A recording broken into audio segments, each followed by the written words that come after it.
Viewers, earlier before now, I said I'm going to bring the position of Asaba in the issue of Anioma state creation. So in this video, you are going to watch and see what he really meant by his statements. I have never been supportive of Anioma that transcends the boundary of Delta State, and that remains my position. Getting the support of the governor to say, goodbye, you people can go, we can stay on our own, believe it will make it a little bit more matured and even less challenging as the case may be. That is the only caveat that I believe that we must take on board, so that nothing appears confrontational, it appears as if. So welcome viewers to this particular edition of Anioma State. Earlier on I said I'm going to bring the view of Asaba, concerning this creation of Anioma State, which is almost a done deal. I am sure of this. It's almost a done deal, and taking the statistics of comments around all over the social media, you will discover that the Anioma people, they want to join the Southeast. The majority of them, the Southeasterners, they are happy that their brothers are coming back to them politically. These things are just political expression. It has remained, the brotherlyhood is there, it remains there, but we are talking about political expression. That is the only thing that people are dragging here. And you see, so but without wasting time, let's hear what the Asaba of Asaba, what he said about his position, so that everybody will hear by himself. Because somebody called to my attention to this, and when I took a closer look, lo and behold, I saw his position. It is well stated, and at some point it looks as if is confusing. So but I'm going to tender the two different situations that he made that statement concerning the Anioma project. And one thing we must not forget to look into is the position of the governor. Let's hear what Asaba of Asaba has to say. Getting the support of the governor to say, goodbye, you people can go, we can stay on our own, believe it will make it a little bit more matured and even less challenging as the case may be. That is the only caveat that I believe that we must take on board, so that nothing appears confrontational, it appears as if we're trying to force an issue. The body language of Mr. President when I met with him on the 20th of March underscores exactly what you're saying, that yes, his thinking seemed to be in sync with the point you have made. But we cannot, in all conscience, entertain is the prospects of having people from across the Niger to become part of this undertaking. I've made this statement in Abuja, and I'm repeating same here. This is for South-South, and we can only leave it for South-South. I'm speaking the mind of our people, and we are not equivocating in that. So you have heard him very well. He talked about the position of the governor. The governor is very important in this cause for Anioma State. When Ned Woko visited him, Senator Ned Woko visited the Asaba of Asaba, he made it very clear to him that the governor has to, be convinced. The governor has to be convinced so that it will not look confrontational. Because, the kind of politics we play in this country, politics, where your mind will not go, people have gone there to scatter everything. You don't know that you are just floating on top of water. You see? And this one, like I said in the previous video, this one that the governor has joined APC. Well, I don't gas. So if the governor said no, I bet you that the president will listen to him. Oh. The president will listen to him. If the governor said no, they are not going anywhere. That is the point. So you guys, the Anioma people and other people, stakeholders, must find a way to convene, to make sure that the governor is on their own side. If you people are sure that the governor is on your own side, forget the rest. Forget the idea of Ada state, or what is it called, a Titi state. Forget all those ones. Though people have their own reservations for that.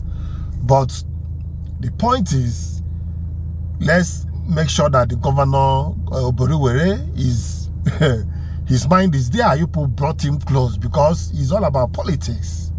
It's all about politics. I don't know the side he belongs. He might have had prior information what is going to happen. It might be that this one is using Julius Berger to build Warri. Probably Warri might be the new capital of Delta State. I don't know. You know, this is allegedly. You know, so, but you never can tell.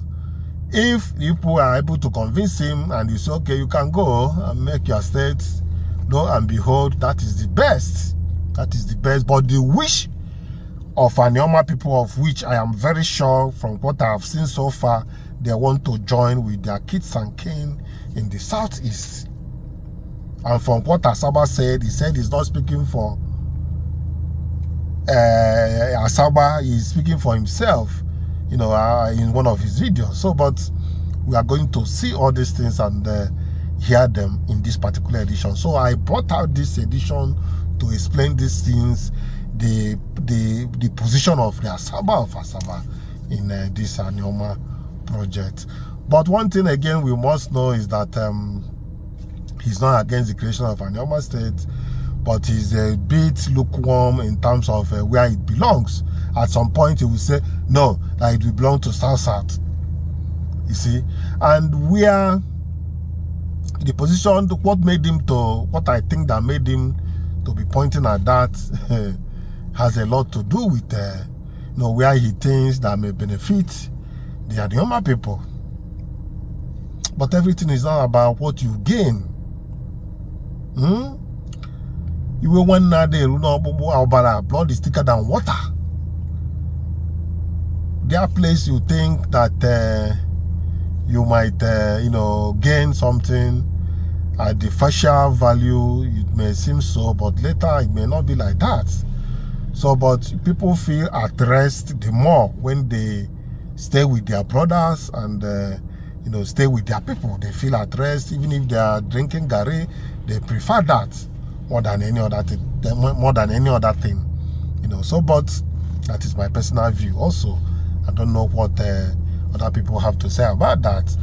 So, in that case, let's listen in another version when the Arise TV people was, you know, interviewing the Asaba of Asaba, what he has to say concerning the Anioma State. These are two different, you know, situations that I'm bringing up in this video. Thank you. Thank you for that. Now, Your Majesty, the National Assembly has approved the creation of a new state in the southeast, which would bring the region's total to 6 states at par with other geopolitical zones. Now, the quest for Anioma State has been ongoing for decades. In August, you declared your support for Senator Ned Nwoko's advocacy for the creation of Anioma State from Delta State. Now, can you explain the historical and cultural justification for this proposed state, and what specific benefits do you believe Anioma State will bring to the Anioma people and, you know, the broader Nigerian Federation? Now, because of time, I'd like to ask another question. First is about the Anioma State. And secondly, Delta State receives one of the highest federal allocations in Nigeria due to, you know, its significant oil and gas contributions to, you know, the national economy as a whole. Yet, despite these resources, many communities in the state still lack, the basic infrastructure, lack of electricity, especially in Ndokwa. You mentioned that the government has, awarded a contract to set up an IPP in Asaba. The young people in Ndokwa are requesting the same. There's also, the lack of healthcare, potable water. Now, as a respected voice in that region, what is your honest assessment of Delta State's development trajectory? And why do you think the state's, with this enormous wealth has not translated into this commensurate development that we seek? As I speak to you, the Ndukwa nation remains in darkness for about, 16 or 20 years, and the young people are asking for that IPP step down to be installed in that region. The government has promised that they're awarded some contract. I'd like your honest assessment, first on, the issue of the Anioma state, and then what, the government has done so far with infrastructure development in Delta State. Well, thank you very much. The Anioma state issue is one that I am not too comfortable discussing. Historically, certainly it has been something our people have clamored for repeatedly, and understandably so. But I have my reservations, to be honest. Truth be told, I've been the technical committee chairman for the quest for Anioma state. But I've made my position known clearly that I am for Anioma in Anioma, and that means Anioma within the geographical spread of the 9 local governments that constitute Delta North. I have never been supportive of Anioma that transcends the boundary of Delta State, and that remains my position. I wouldn't want to say more so that it wouldn't lead to unnecessary controversy, but let that be known to be my position, which I've harbored for a very long time, and that is known to everybody.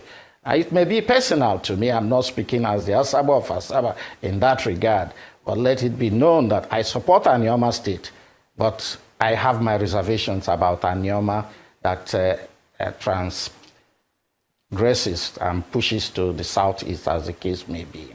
And I have my reservations, and I have my reasons for that, but I'm not prepared to go into that debate at this point in time. So in this particular interview, I was able to fish out 3 major points that Asaba's statement was based on. One is that he's in support of the creation of Anioma State. Secondly, that he doesn't want Anioma to extend more than the 9 local governments of Delta States. Some people were talking about bringing in maybe Obaru or Onitsha. So he said he doesn't want that. And thirdly, he doesn't want Anioma to become part of Southeast. These are the 3 major points that I knew I understood from his statement. But having listened to the Asaba of Asaba in his second situation of when they asked him about Anioma State, you have heard what he said. So, but the response is for you guys that is watching me. What do you think about the situation? And let me hear what you think in the comment section